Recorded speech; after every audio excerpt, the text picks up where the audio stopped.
Meus prezados amigos, na palavra de Deus, em João capítulo 11, versículo 49, está escrito da seguinte maneira: E Caifás, um deles, que era sumo sacerdote naquele ano, lhes disse: Vós nada sabeis, como se fosse uma profecia. Mas esse próprio Caifás esteve presente na condenação de Jesus. E podemos dizer que ele não sabia de nada.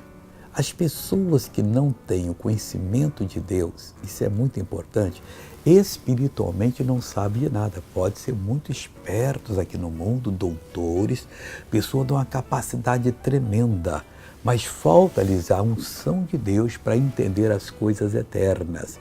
E ele resolveu condenar Jesus. E assim são muitas pessoas que condenam, entregam aos outros para que ele seja, entregar no caso, supliciar, castigado e tudo ali.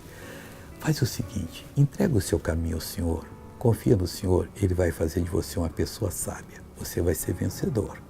Veja essa pessoa que Jesus abençoou. Severina, o que Deus fez? Há 30 anos que eu sofro da coluna, bico, papagaio e hernia de disco.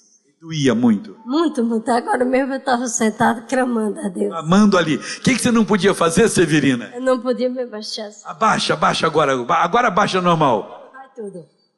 Ó.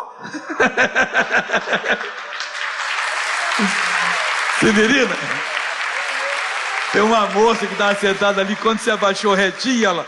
Ó. Eu vi. Deus te abençoe. 65, né? 65. 15 só. Vai menininha de 15 anos, pronto. Agora eu quero orar com você. Pai, obrigado por nos falar que não sabemos nada, e é verdade.